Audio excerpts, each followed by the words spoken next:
حضور کے غلاموں نے 25 جنوری کو لاہور کے مال روڈ پر داتا صاحب سے لے کر اسمبلی ہال تک نکل کر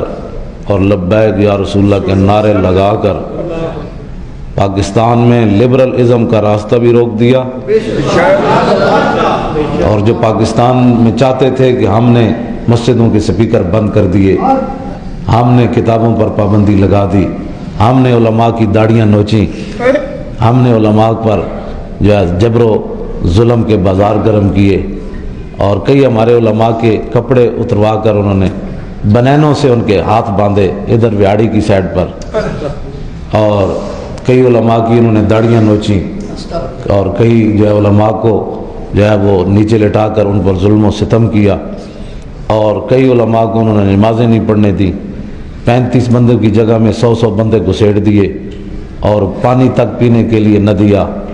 تو کسی نے بھی اف نہیں کی، بلکہ اور ہمارے جو کارکن تھے جنہوں نے گرفتار کیا،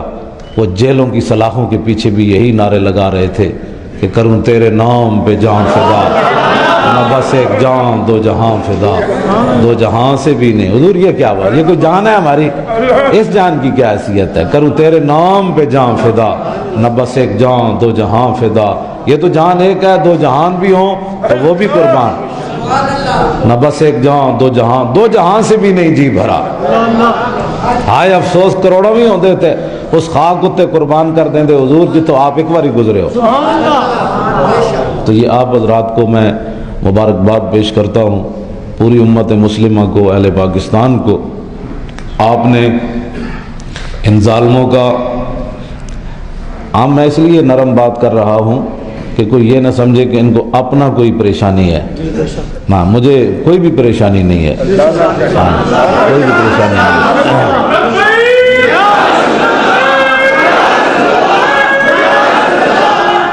ہاں میں اس لیے بات کر رہا ہوں، آپ میرا چہرہ دیکھ رہے ہیں کھلا ہوا ہے،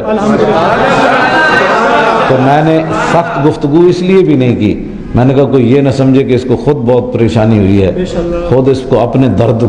اپنے درد جو ہیں وہ بیان کر رہا ہے۔ میں اپنا، میرا تو درد ایک ہی درد ہے، ہاں جی میرا تو درد ایک ہی درد ہے کہ حضور کی امت جس طرح نعرے لگا رہی ہے لبیک کے، یہی نعرہ لگاتے ہوئے حضور کی امت سمندروں میں بھی کود جائے، اور حضور کے دین کا جھنڈا لے کر جس طرح صحابہ تہ بند باندھ کر کیسر و کسریٰ کے جات دروازے کھٹکھٹائے، تہ بند دندانے پڑے ہوئے تلواروں کو، پھٹے ہوئے کپڑے، اور روٹی بھی ان کے وہ کئی دنوں کی ان کے وہاں سامان میں نہیں تھی، تو انہوں نے جا کر کیسر و کسریٰ کے دروازے کھٹکھٹا دیے۔ وہ خالد بن ولید کے ہاتھ کی جو پاور تھی وہ بلے پر استعمال نہیں ہوئی، وہ ہاکیوں کے لیے استعمال نہیں ہوئی، وہ ڈنڈ بینٹ کے لگانے کے لیے استعمال نہیں ہوئی، وہ مسٹر پنجاب بننے کے لیے استعمال نہیں ہوئی، وہ مسٹر پاکستان بننے کے لیے استعمال نہیں ہوئی۔ خالد بن ولید کی ہاتھ کی پاور وہ تھی جس نے کیسر و کسریٰ کے محلات کو زمین بوس کر دیا۔ انسان کی مال،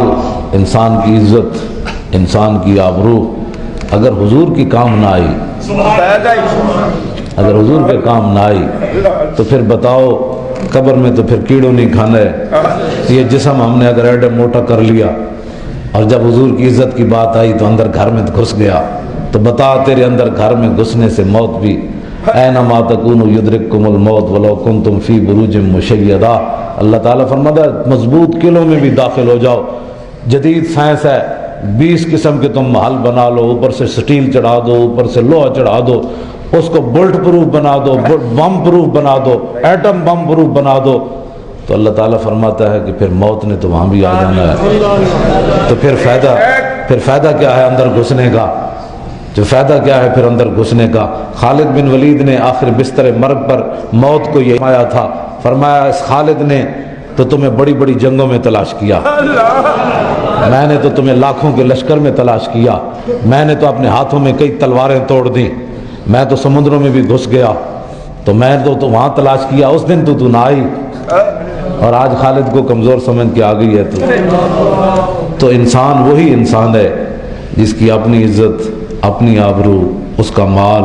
اس کے بچے وہ حضور کے دین کے کام آئیں۔ بات تو اتنی ہے کہ جب وہ کروڑ پتی ہوتا ہے تو تھوڑا سا جب پیچھے ہٹتا ہے تو وہی بچے جن کے لیے حرام اس نے کمایا تھا وہی آنکھیں نکالتے ہیں، پھر اس کو خیال آتا ہے کہ یہ کیا بن گیا۔ پھر جب اور بوڑھا ہوتا ہے پھر بیٹے بات ہی نہیں کرتے، نافرمانیاں کرتے ہیں۔ جب اور بوڑھا ہوتا ہے تو وہ گالیاں دیتے ہیں۔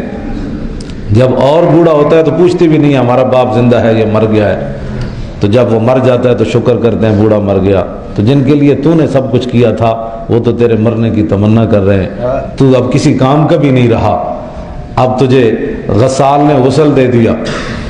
اور وہ بھی غیروں کے سپرد کر دیا، پتہ نہیں کیسے اس نے غسل دیا ہوگا، کیسے تیرے باپ کے منہ میں اس نے پانی ڈالا ہوگا، کیسے روئی لے کر تیرے باپ کی زبان اور دانتوں کو صاف کیا ہوگا، کیسے روئی لے کر اس کے کان صاف کیے ہوں گے۔ تو بتا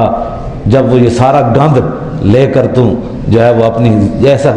جسم سڑا ہوا لے کر جب تو قبر میں گیا تو کیا تو اس قابل تھا کہ حضور تجھے اپنا دیدار کراتے؟ لیکن پھر بھی وہ کریم ہے۔ جب تیرے بیٹے تیرے ساتھ نفرت کر رہے تھے، تیرا منہ دیکھنے کے لیے تیار نہیں تھے، تیری بیماریوں کی وجہ سے تیرے قریب آنے کو کوئی تیار نہیں تھا، تو بتا پھر قبر میں حضور نے تجھے کیوں دیدار کروایا؟ وہ اتنے کریم ہے، وہ کریم ہے، وہ کریم ہے، وہ سرور کہ لکھا ہوا ہے در پر، ہاں جی، جس کو چاہیے دو عالم وہی آئے۔ وہ اتنے کریم ہے کہ جب سب نے تجھے پھینک دیا قبر میں، تیرا منہ دیکھنے کے تیار کوئی نہیں تھا، تو کریم تو وہاں بھی تشریف لے آئے۔ تو پھر تو وفا ان سے کیوں نہیں کرتا؟ تو ان سے وفا کر اور ان سے تو اتنا پیار کر کہ جن کے ساتھ تو پیار کر رہا ہے یہ تیرے وفادار نہیں ہے۔ اس لیے آپ حضرات نے جتنا بھی کارنامہ سر انجام دیا ہے، میرے پاس کوئی الفاظ نہیں ہے، اور اس حرارت کو برقرار رکھنا ہے۔